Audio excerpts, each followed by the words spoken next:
B. Collins. Peter B. Collins, news and comment. It's Friday, May 29th, 2020. Donald Trump has done it again. He makes it all about himself. And he has inserted incendiary words into the tragic scene in Minneapolis. And the best way I can put it is to pull a couple of lines from this David Bowie song.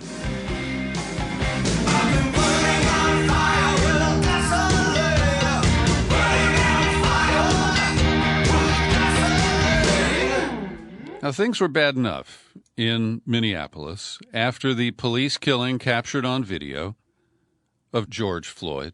There were protests that have turned violent. Last night, they torched the 3rd Precinct police station, forcing an evacuation of the cops. And I don't condone the violence, but I certainly understand it.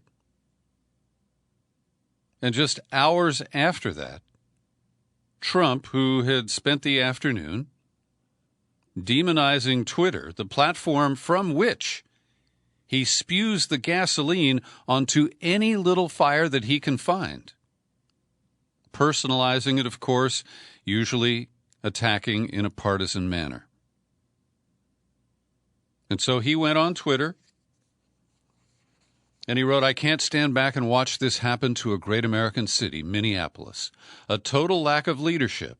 Either the very weak radical left mayor, Jacob Fry, get his act together," he missed the S there, "and bring the city under control, or I will send in the National Guard and get the job done right." But then he went on to add, "When the looting starts, the shooting starts." Now, older people like me will recognize that this goes way back. It's a lifted comment from the cruel and brutal police chief of Miami back in 1967. After he promised to stop protests over stop-and-frisk tactics by shooting people. And he said he didn't care about any accusations of police brutality. Now, some people will try to exonerate Trump by saying, oh, he just likes the rhyme.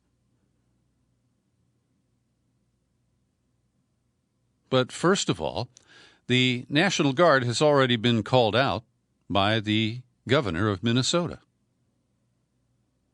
And the idea that Trump can grandstand from the White House via Twitter and just add fuel to the fire, it's beyond description. It is intentionally racist. It's intentionally amping up or escalating the potential for violence. There's a curfew for Friday night in Minneapolis, and I don't have much confidence that they'll be able to hold it. And because of Trump's history of racist commentary, Charlottesville, there were some very fine people there referring to the neo-Nazis.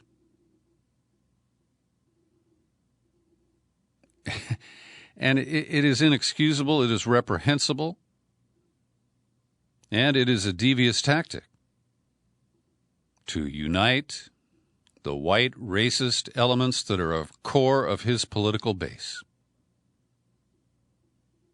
And the sick part is it will work for him. Now, this, of course, is doubling down because it was just hours before this that Trump taunted Twitter and the other social media platforms, YouTube and Facebook, by threatening to re-regulate them via an executive order that he signed. And I've read the executive order. It's a bunch of legal mumbo-jumbo, obscuring the obvious fact that the president has no authority to intervene in this way. It would take an act of Congress to change the section of the law that frees these social media platforms from liability for dangerous and potentially deadly tweets like his. And he plays the victim of Twitter that has a double standard, doesn't allow him to exercise his unfettered free speech rights. And who knows where this will go. Twitter responded with a new way of trying to flag Trump's speech that is clearly in violation of its standards. And it shows how weak Twitter is and its CEO, Jack Dorsey. So what they did is the first part of Trump's tweet was allowed to appear, and then the second part was initially covered by this statement from Twitter. This tweet violated the Twitter rules about glorifying violence. However, Twitter has determined that it may be in the public's interest for the tweet to remain accessible. And then they tried to keep it from being passed around by the 24 or 80 million, whoever you believe, Twitter followers that Trump has, by blocking retweeting and liking. But they allowed people to retweet with a comment. Now, I don't look at Twitter that often, and I never follow Trump. So I don't know if the retweet with comments were substantially positive or negative. I'll bet it drew as many defenders as it did detractors. And it's very simple for me. I've been arguing this for almost a year now. Twitter has got to suspend Trump's account. They cannot be intimidated by this executive order that's all bluster. Sure, there are going to be lawsuits. It's going to cost Twitter and Facebook millions of dollars to deal with this.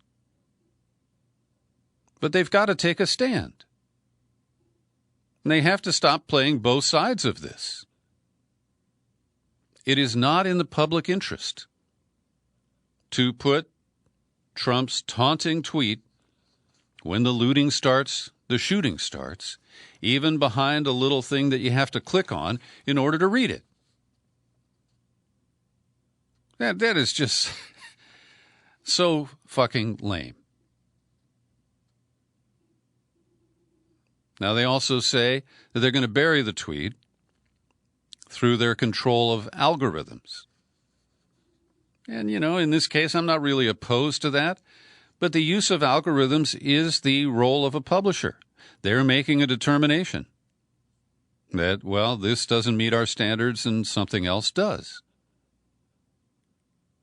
And this only fuels the sense that there is a double standard.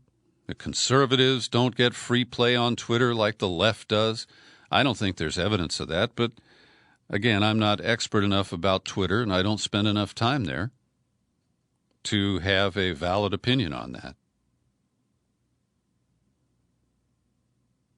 So this is just a new low where social media enables Trump to play the bad boy to, these aren't even, dog whistles. These are blatant, racist calls to authoritarian violence. Killing us some black kids in Minneapolis. And it should not be permitted. I've told you that I have this recurring dream that I wake up and Twitter has just voluntarily shut down in the public interest. Yeah, it's a dream. And get this. After it was flagged, Trump reposted the same incendiary tweet, and of course it got the same flag from Twitter. And as we'll see down in my stack, I've got this amazing op-ed that was published by a right-winger at the Washington Post today that justifies Trump's tweet, says it's no big deal for him,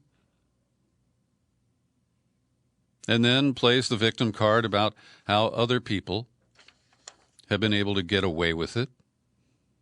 And all I have to say to Twitter and Jack Dorsey is that your meekness, your moderation in the face of dangerous extremism is no virtue. There's no straddling here. You have to stand up to this bully.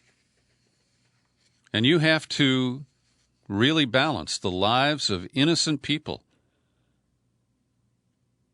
Those lives are at risk because of this reckless man and his access to millions of racist people at the tap of a tweet. So in that executive order, he is essentially saying that he wants to impose regulation under Section 230 of the Communications Decency Act by defining Facebook, Twitter, and YouTube as publishers who make decisions about what gets posted and what doesn't. He would rather treat them or see them treated as platforms who are just conduits for whatever people want to spout. And there's always going to be some standards, whether it's obscenity or nudity or, pornography.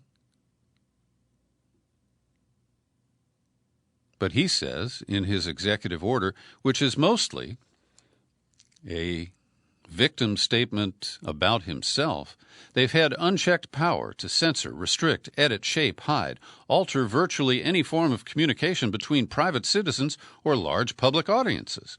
There is no precedent in American history for so small a number of corporations to control so large a sphere of human interaction.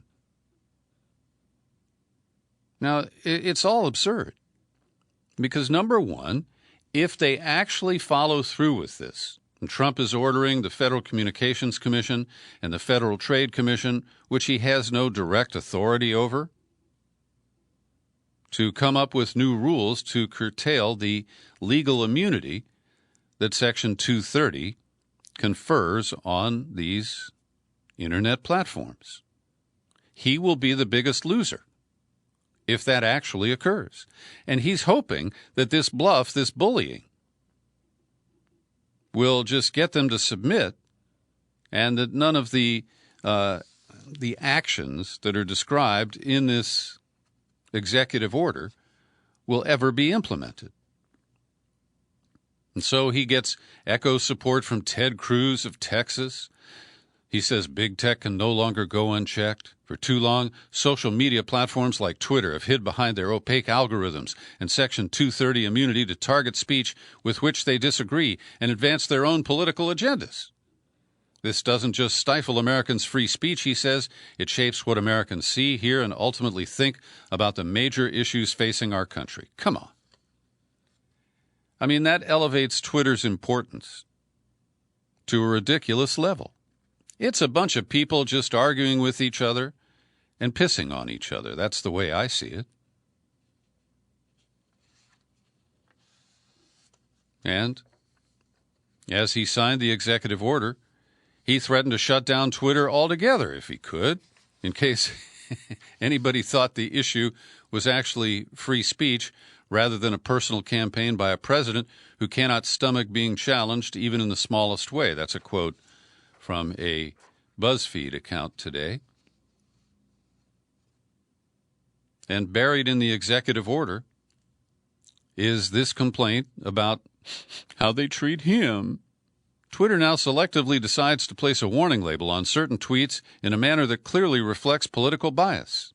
As has been reported, Twitter seems never to have placed such a label on another politician's tweet. And he's referring to the false information he posted about voting by mail, claiming that it's all rigged and it benefits the Democrats. And we know that this is just a whole political ploy, backed up by money from the Kochs and the DeVos and the far right, because it challenges the successful Republican voter suppression schemes of recent elections. And so, in this tit for tat, first, Trump complains about being flagged for lying about voting by mail. Twitter doesn't back down. So Trump taunts them with the incendiary tweet aimed at Minneapolis and its mayor. Twitter responds with a new tag. And while Twitter has applied the first tag, hey, get the facts about this, this is new territory that applies only to Trump. And it weakens their position. They need to get firm and stop writing parking tickets to this guy and tow his car. I think that actually worked, and I just made that up on the spot here. So who knows where this will go? But this is such a distraction and a trifle compared to what he intentionally did. And I want to underscore that we've been told for years now that this is the goal of Russian hacking. At the very end of the podcast today, I have a new story about Russian hacking asserted by the National Security Agency, the NSA. But what was the purpose, Bob Mueller told us, of the systemic campaign in 2016? To sow division among Americans. We don't need any help from Russia. Look at how we are doing it to ourselves. And I commend Jacob Fry, the mayor of Minneapolis, and his governor, who have tried to acknowledge, and they're both white guys, that there is cause for the grief, the anger that is being expressed. Nobody condones the destruction of property or any other kind of violence. But we can carry two thoughts at the same time. That there is a very broad pattern of police brutality and of white cops under the color of their authority, railroading blacks into prison or just plain killing them right out there on the street. And we'll get to the treatment of the offending officer here in a moment. So just one more bit about the whole executive order that was signed is that Trump is trying to rewrite his authorities once again. Last week, he was ordering the governors to open up the churches immediately because they're deemed essential. And because the Democrats failed and the Republicans in the Senate stonewalled during the impeachment at the end of last year, beginning of this year, he feels unconstrained. And if this guy gets reelected, we will have hell to pay.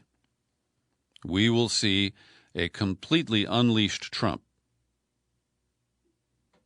He has fully cowed the members of his political party into submission. The Democrats are weak, painfully.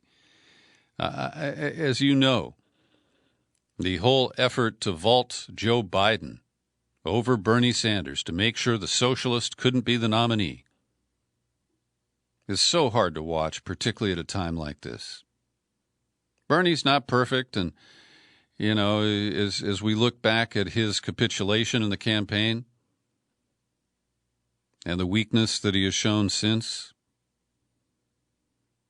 it's not like he is the, superhero. But fundamentally, Joe Biden is just so inept. The Democrats keep pretending that he can beat Trump. I still believe that Trump can defeat himself, and that is the sliver of hope that I cling to. So Jacob Fry, the mayor of Minneapolis, was on a brief interview with Rachel Maddow last night, and I just give him a lot of credit. He appears to be a young guy. I would say he's under 40. And he was unshaven and looked like he'd had maybe an hour's sleep when he appeared at a news conference in Minneapolis this morning. And he had to defend the action of cops, and maybe it was National Guard troops on the streets, but they arrested a CNN crew where the black correspondent and his producer and camera operator were following police orders, but they were broadcasting live from the streets of Minneapolis when the black reporter was harassed and then arrested. And there's been a big apology from the governor about this. But at the same news conference, Mayor Fry read a quote of Trump's tweets, and he apparently was hearing them for the first time. And he managed, I think, a moment of balance while still pushing back on Trump. He said, let me say this, weakness is refusing to take responsibility for your own actions. Weakness is pointing your finger at somebody else at a time of crisis. Donald Trump knows nothing about the strength of Minneapolis. We are strong as hell. This is a difficult time, yes, but you better be damn sure that we're going to get through this. Now, one of the other complications that Fry is facing is that even before the police murder, they were seeing an increase in COVID-19 cases. And with all these people out in the streets, mostly wearing masks, but that's, not going to protect them to the extent that they are in close quarters and could be transmitting the virus in ways that could produce a new spike in cases. So this is a mayor who's got a lot on his plate and doesn't need a sniper in the White House threatening shooting for looting. That is not the way to de-escalate, and Trump knows that. He instinctively wants to make things worse because he thinks somehow it makes him look better. So here's the bizarre op-ed published in today's Washington Post under the byline of Henry Olson, who is described as a columnist for the Post. I've never heard of him before. And he is a senior fellow at the Ethics and Public Policy Center. Headline, Twitter's double standard has become painfully clear. Twitter's decision to block direct access to a presidential tweet discussing his policy toward the Minneapolis riots is unconscionable, unwise, and justifies every conservative's fears about content-driven censorship of their online views. Oh, it gets worse. Quote, Trump's tweet itself was nothing out of the ordinary for him. Calling the rioters thugs reflects the way millions of Americans view people who destroy innocent people's property and justify it as political protest. Saying that he would call in the National Guard to stop the rioting, if necessary, was simply stating what presidents and governors have done for decades to stop out-of-control riots. His statement that when the looting starts, the shooting starts may be jarring to some, but it's in line with Trump's rhetoric and demonstrates his seriousness about suppressing disorder. Now, this is rationalization of the lowest order, driven by partisan politics. And I was a little late coming into the secret studio today. You know, my partner Kathy had surgery last week. She can't drive. I'm her chauffeur. And I had to take her to some business meetings this morning. And so because I got here a little late on the way to the studio, I was listening to Michael Savage, who is a sometime critic of Trump. But not about this, because Savage feels as victimized by Twitter as Trump does. And Savage quoted from the tweet 3 times that Trump was being flagged by Twitter because he used the word thugs. And Savage, in the part of the show that I heard, never mentioned the line about looting and shooting. Only that the offending part of the tweet was thugs. And I just have to consider that to be a kind of selective choice on the part of Mr. Savage. Oh, Dr. Savage, excuse me. So this guy, is his name Olson. He continues. Twitter's politically driven double standards are now all too obvious. Just last week, Iran launched a Twitter campaign calling for the destruction of Israel. Granted, Ayatollah Ali Khamenei didn't use a rhyme to make his point. But maybe he thought uprooted and destroyed was clear enough. So I don't let Twitter off the hook, but this is disingenuous. And it doesn't have anything to do with the United States. And I don't know that it came directly from the Twitter account of the Ayatollah.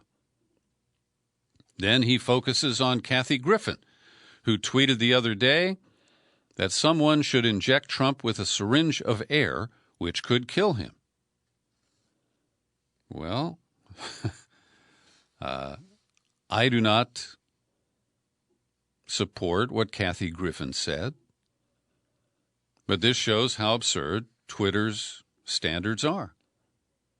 Then he's got to go to the black guy who took a knee, and Colin Kaepernick has been depicted on his knee in a panel next to a photo of Derek Chauvin, the cop who killed George Floyd. And I think it is powerful to see what Kaepernick, the price that he paid for taking a knee during the national anthem, and the price that Floyd took having a knee on his neck. So Kaepernick tweeted, "When civility leads to death, revolting is the only logical reaction. The cries for peace will rain down, and when they do, they will land on deaf ears because your violence has brought this resistance.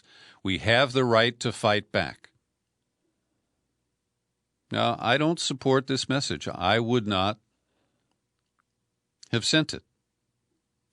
But Colin Kaepernick is not the president of the United States. And if Twitter wanted to take down that tweet, I think that they would be well within their rights. But this is the conundrum that we face. Twitter has created this toxic platform, and people will avail themselves of it to the extent they're permitted. And as I argued yesterday, I believe that Facebook and Twitter are publishers. And I think they should stop dancing around that. But that doesn't justify this authoritarian move by Trump, which is well outside the law. So, as I mentioned, they have charged Derek Chauvin, the officer who seemed to be pretty happy as he killed George Floyd with a knee to Floyd's neck. And in the charges, which are third-degree murder, and I think it's at least second just from watching the video, and manslaughter, which is a no-brainer, they offer more details. They say that Floyd initially resisted being handcuffed when officers sought to arrest him on suspicion of trying to pay for a purchase with a counterfeit $20 bill. But then he became compliant. He sat on the ground as one cop asked him questions. Then they tried to get Floyd to walk to a squad car, but Floyd stiffened up, fell to the ground, and told officers he was claustrophobic. Floyd allegedly continued to intentionally fall down, refused to stand. He went jello. Now, I don't know about this claim of claustrophobic, and I haven't seen a video of the sequence that is being described here, and because this is based on reports from the cops, I'm highly skeptical. At any rate, the account continues. They eventually got him into a passenger seat of the SUV. But at 8:19 p.m., Chauvin pulled Floyd out of the car, brought him to the ground, face down and handcuffed. Officer Quang allegedly held Floyd's back. Lane held his legs, and Chauvin put his left knee on Floyd's neck. And this continued for 8 minutes and 45 seconds. And the coroner's account, or the medical examiner, wherever this came from, says that the cops remained in position. They heard Floyd say he couldn't breathe, and they mockingly responded to him, "You are talking fine." Yes, this came from the Hennepin County Medical Examiner, who also found no physical findings that support a diagnosis of traumatic asphyxia or strangulation. Get this. They claim that he had underlying health conditions, including coronary artery disease and hypertensive heart disease. It's his fault. The combined effects of Mr. Floyd being restrained by the police, his underlying health conditions, and any potential intoxicants in his system likely contributed to his death. Now, this is so loaded. To imply that he had intoxicants in his system without providing any evidence is just downright irresponsible. So the account here is 8 minutes and 46 seconds total that Chauvin had his knee on Floyd's neck, and 2 minutes and 53 seconds of this was after Floyd was considered non-responsive. So the other three officers are still being investigated, and they are accomplices to a murder. In many states, there is a felony murder rule that treats accomplices as culpable as the person who pulled the trigger or directly caused the death. And it's important to note that cops get special treatment all the time in almost every jurisdiction. And union contracts and state laws often prevent immediate charging of the cops because they get an opportunity to take 48 hours to lawyer up before they're interviewed.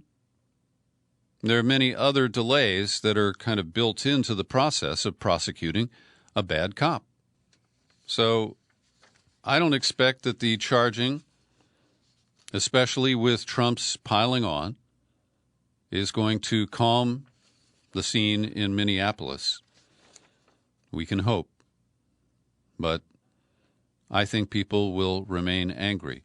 And Tim Walz, the Democratic governor, also, I think, offered some conciliatory language, trying to calm the situation.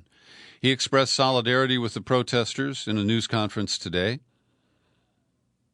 He said a return to order is needed to lift up the voices of those who are expressing rage and anger, those who are demanding justice, and not those who throw firebombs.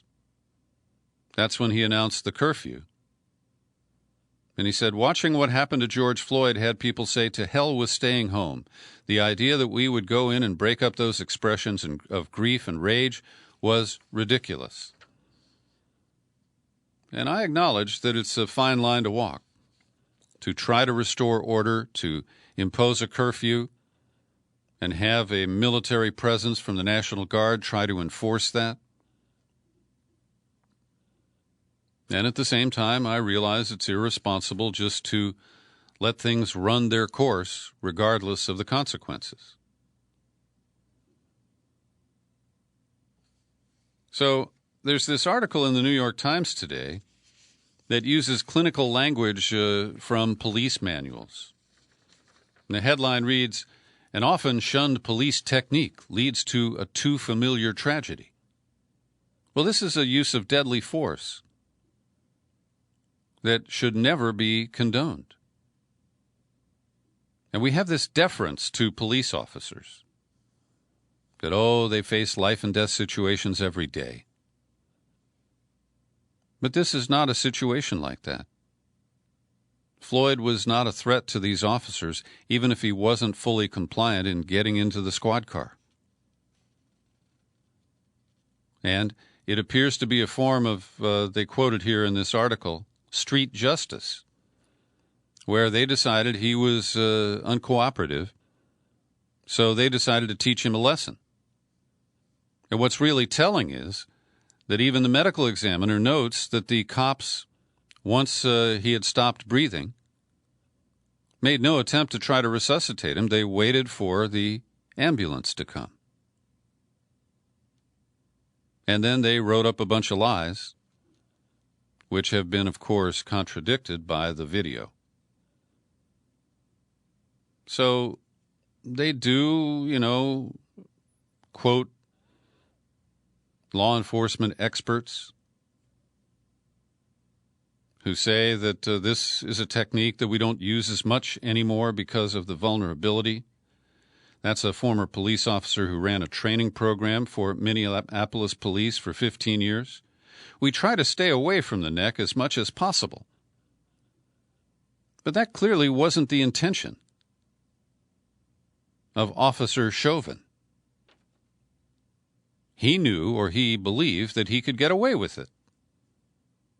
And his intention was not to preserve a life here. It was to, in his view, teach a lesson about his supremacy, whether it was just being a cop or being a white cop. And in the dry language here of the Times, criminologists viewing the tape said the knee restraint not only put dangerous pressure on the back of the neck, but that Floyd was kept lying on his stomach for too long. Both positions run the risk of cutting off someone's oxygen supply. Well, Derek Chauvin is enough of an expert in police brutality that I believe he knew what he was doing, and that this was quite intentional. Now, there are two other cases that have gotten more attention because of the coverage of the killing of George Floyd. And one is, of course, the incident that occurred a few weeks ago in Louisville, Kentucky, where Breonna Taylor, a 26-year-old woman, a medical technician, was shot and killed by police in her home. They entered as part of what they consider to be a drug investigation, but they didn't knock and wait for somebody to come to the door. They just burst in. And her boyfriend was shocked that somebody had broken into their home, and he pulled out a gun and shot at the police. And in the ensuing mayhem, the girlfriend, Breonna, was killed. So there were hundreds of demonstrators in downtown Louisville last night. It did escalate to involve assaults on officers and property damage. 7 people were shot. And this forced Mitch McConnell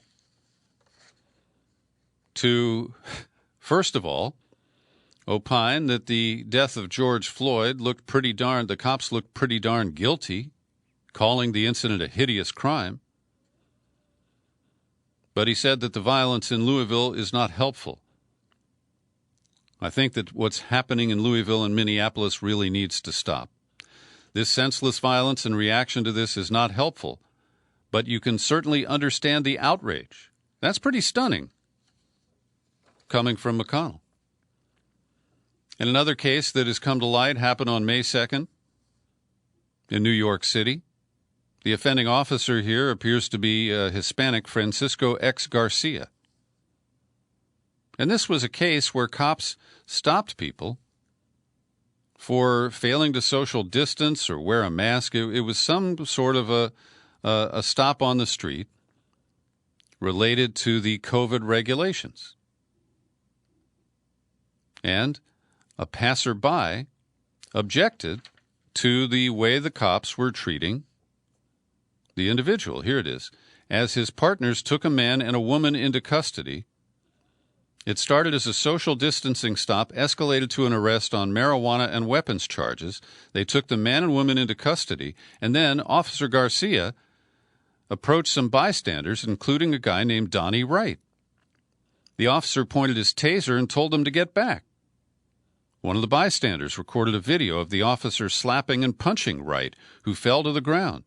And then Garcia sat on Wright as another officer put him in handcuffs. Now, this kind of police violence is all too frequent. And it comes from glorifying cops and from Trump telling them at some of his rallies, don't be gentle. Essentially, be brutal, practice brutality. And it isn't the bad apple claim that we hear so often. It is persistent and pervasive. And cops are put up on a pedestal. They're protected by prosecutors, by politicians. And until that stops, we're going to have more Freddie Grays. Remember, he was the one in Baltimore who they intentionally rode around in a paddy wagon, and he was unrestrained, and they, sped up and slowed down and did all kinds of things to bang him around back there. These are not isolated incidents. They happen every day. Now, one thing that we do have to treat as at least a partial rumor is that we've seen video online of a guy who's been tagged Umbrella Man. And in the footage that I watched, it wasn't raining, but this guy, a white guy, who had a very distinctive purple gas mask on and a kind of hazmat suit, looked a little bit like a spaceman.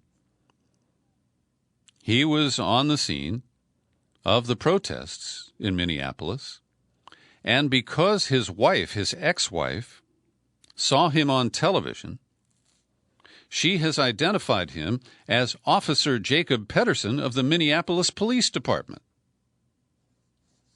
And he is accused by protesters of being an arsonist, that he was the one who started breaking windows at the AutoZone, and in another case, another scene, has been accused of starting a fire. Now, I do want to treat this as unconfirmed at this point. We have the identity from his ex-wife, and that's been posted online. But I haven't seen any footage that shows him breaking windows at the AutoZone or setting fires at the other location as he is accused. But this raises all kinds of questions. Was he there just like a volunteer Klansman, out to stir up trouble and blame it on the blacks? Or was he a rogue officer who had been given an undercover assignment and decided to go a little further? Or, even more darkly, was he there with the full knowledge of some higher-ups in the Minneapolis Police Department? These protests in Minneapolis appear to have made it nearly impossible for Amy Klobuchar to be Joe Biden's vice presidential pick. Norman Solomon has a great piece at Common Dreams today, and even the New York Times is finally noting her history as a prosecutor in the state and in the county there, and how, as a tough-on-crime Democrat, she handled cases where cops were routinely exonerated. She's also been pretty lame in her public comments about the George Floyd case since it happened on Monday. As you know, we still are running the Peter B. Collins Podcast Community Fund, offering $100 grants to people in need at this time of lost jobs, lost incomes, and unanticipated expenses. So if $100 could help you make ends meet, I know here at the end of the month people are really in stretch mode. All you need to do is send an email to me and tell me what you need the money for. Our listeners have been very generous and donated. I have kicked in all of the subscription revenue that's come in since April 15th, and we have funds.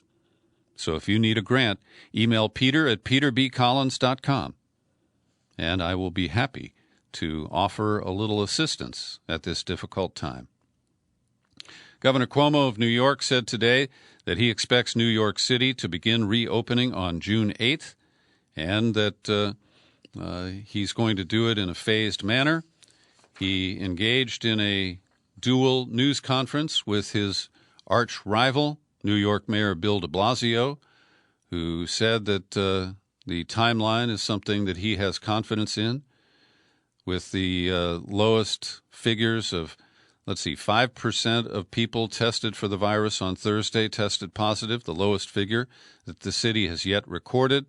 and they have seen the sharp drop in deaths and hospitalizations, so they feel comfortable in making that move. Here's our COVID-19 daily update prepared by Linda Lewis. The worldwide death count attributed to COVID-19 is 362,000, and the U.S. death toll is 101,706 as of today. And Trump's task forces, he's developing one to reopen. This is a big, pro-business group of folks. But the public health experts are being sidelined. They are now only occasionally appearing at news conferences, often without being permitted to speak. And so Trump is trying to just force the image, the optics, that he has fixed this, it's behind us, and it's time to repair the economy. Many people believe that we're going to see either a second wave or hotspots with spikes, and there are many concerns that this is premature. But that's how he is handling it. Trump has unveiled a list of more than 200 names from the private sector as an economic reopening advisory council, and they haven't formally had any meetings, or I think it's just window dressing. He's not really interested in what anybody else has to say. And on a CNN town hall last week, Dr. Fauci said that he and other scientists had discussed with the White House the importance of playing a more prominent public role as states begin to reopen. And it looks like he's still waiting for the invitation to speak. Linda notes that a Business Insider report tells us that America's billionaires have increased their net worth by almost $500 billion in the last 10 weeks.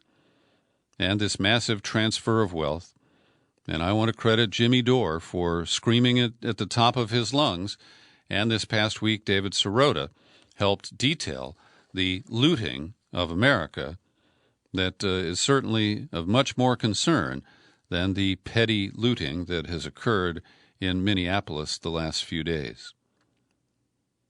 CBS is reporting that frontline workers are predominantly women and people of color, and thousands have gotten sick themselves as they tend to others. Many have died. The burden has been borne unevenly across gender, racial, and socioeconomic lines, according to an AP analysis of the census data in the country's 100 largest cities.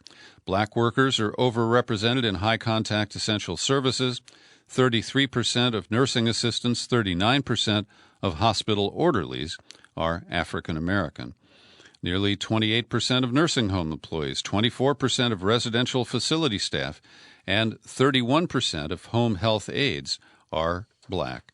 And we know that that is a huge overrepresentation of the nominal 14% share of the population that is African American. A report by McKinsey notes that black Americans exposed to COVID-19 are less likely to survive. Those who do, it'll take a devastating toll on their jobs and future earnings potential. Yes, this is a big setback for African Americans. So in addition to all his other antics, today Trump held a news conference where he took no questions. But he just announced that because of the move by the Beijing government through this big Communist Party apparatus to impose essentially a security crackdown on Hong Kong to prevent and to retaliate against any future protests there. Well, Trump doesn't appear to note that he is responding to that authoritarian move by China with his own misguided intervention in Minneapolis. But they are basically ending the privileges with the United States that Hong Kong has enjoyed under the One Country, Two Systems plan that went into effect after the British gave up control of Hong Kong in 1999. And, I have mixed feelings about this because I do respect the aspirations of the citizens of Hong Kong to have some modicum of independence and freedom. And at the same time, the United States is simply exploiting that to build on the trade war and the effort to blame China for the pandemic that, of course, is almost entirely for domestic political consumption. And we're seeing that the move that led to the Inspector General, who was recently fired from the State Department, who was running 2 investigations into Secretary of State Mike Pompeo, one about his abuse of privileges and having his staffers act as his personal gophers, walking the dog and going to the dry cleaners.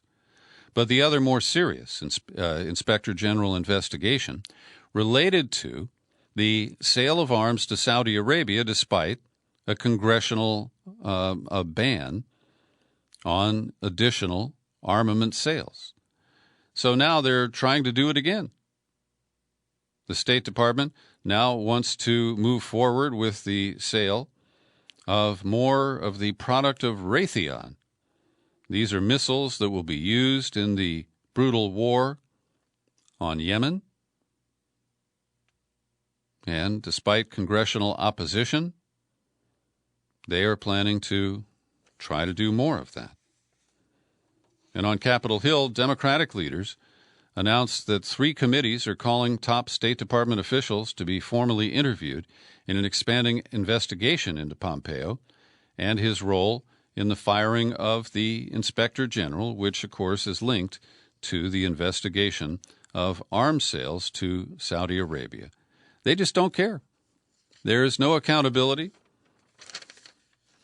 And we can only hope that someday there will be. And finally, as I mentioned earlier in the podcast, there's this New York Times report that the NSA is publicly accusing Russian government hackers of targeting email servers around the world. They announced this on Thursday. And the Times uses this opportunity to treat as fact the unproven claims that I believe are collapsing about Russian cyber interference in the U.S. election back in 2016. So this new effort is run by not Cozy Bear or Fancy Bear, but the Sandworm team, a group of GRU hackers who tried to use a vulnerability in computer networks to gain access to them. The NSA didn't say which networks were compromised. But we are told that our Cyber Command has stepped up efforts to identify and deter Russian interference. We have taken down internet networks used to spread divisive messages. Yes, there it is. Sowing division once again. And that's why this is so far-fetched. Now, I believe that Russia works diligently around the clock, every day, every week, every month to hack U.S. operations of all kinds. And I bet sometimes they succeed. But here comes the Times, treating the unproven Russiagate narrative as fact. Hackers from the GRU were behind both the theft of documents on the National Democratic Committee servers and the hack of Hillary Clinton's campaign in 2016. Russia publicly released those documents in an attempt to promote the election of Trump. The United States government concluded. Well, they still will not break down and report the testimony under oath of Sean Henry, the CrowdStrike guy, who was forced to admit, no, we never actually saw that anything left the DNC servers. We saw somebody was in there queuing it up. But they had no evidence of exfiltration. New York Times just doesn't want to face that. I wonder why. Thanks for listening to my daily news and comment podcast. You're free to share it absolutely everywhere. You'll find it on YouTube. I remain Peter B. Collins. Happy trails to you until we meet again. Happy trails.